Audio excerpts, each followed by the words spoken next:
This is Jordan Tower with JT News. Make sure you smash that like button, smash that subscribe button. Well, we got Joe Budden continuing the feud with Rory and Mal after he messed them over on the podcast. He was all talking about, now, I like Joe Budden and certain stuff, musically, and he was trolling people a lot. Now, I like a few things that he does, but when he was with Rory and Mal on his podcast, he always preached about, the creators having ownership and this and that.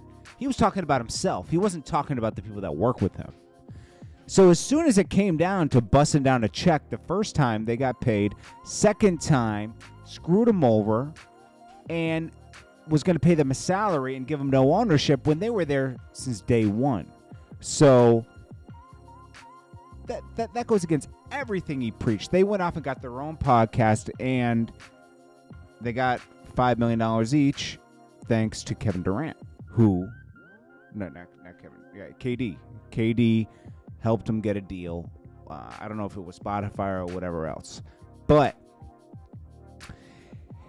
now they still have this beef going with Joe Budden. Even though Joe Budden says he's made peace with it and everything, Mal was just in the division video, and Joe Budden had something to say about it.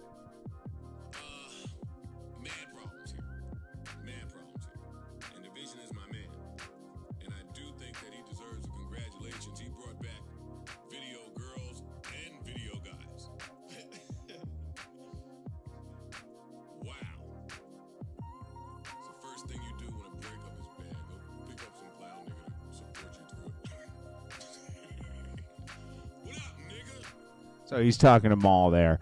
Now, because Mal's in the video. Now, they were doing better numbers than him for the past year. I would call that karma, because the way Joe did everything was just so bad. Even though Rory and Mal and Joe Budden was like probably one of the corniest podcasts to me, but it worked for them, and I did listen to some of them. I'm not saying it was just weird dynamic. I didn't know who Rory was. Mal made sense because his brother is Biggs from Rockefeller. And, Mal was kind of quiet, okay? But Rory was a little weird. But they teamed up and, they made it work. So, salute to them. I always salute people who make things work. So then we got, and that'll keep going. He says, he doesn't admit his wrongdoings in that, Joe. It was just weird. But he'll keep it going. Then we got JayDaYoungan passes. Of course, he had beef with Youngboy, so that's going to be a topic today.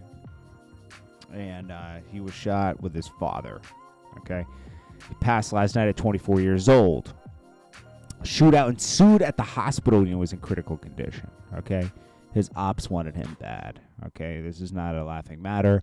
It's just that people play games like it's a video game with their lives, and this is what happens, and it's sad because if you had made it to 30, you might have realized that this wasn't worth it, but at 24 you felt invincible.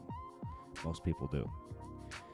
And depending on the environment you grow up in, how extreme is it? How extreme is your invincible? Unfortunately, this happened. It worked for him, and it didn't work for him, obviously. It's sad. So his girlfriend says, "Thank you. My last words to you were, I love you. I hope you know how much I do. Hurt so much. I can't believe you left me like that. I would have never left you ever." Okay. My best friend, my heart, she said my husband, my everything. Okay. I'm sorry. Yeah, it's just like, I could imagine she's going through a lot. Boosie. It says, tip JayDaYoungan prayers for your family. The night we did cancer. I think he was on that song or something. Anyways. And then people in the comments, when's it going to stop? And this and that. We all listen to this music going back and forth, and nobody tries to stop anything until somebody dies. Let's be honest, okay? Everybody's dissing each other's ops and saying what they're going to do to them, but nobody stops it then. And it just happens. And, this is life. This happens every day. Every day. Just not with rappers every day, but it happens every day. Okay? Nobody's trying to stop that. I'm sorry. I just can't. I can't get over that. Where people are like, should make it stop. It's like, nobody's trying to stop any kind of violence. And it's sad, you know? Anyways, man, prayers to his family. This is Jordan Tower with JT News. Smash that like button. I will check you guys in the next one. And, you know, I hope his ops don't start, like, saying smoking on. Yeah, that's too much, man. Let the dead be dead at peace, okay? It's called rest in peace for a reason. Peace.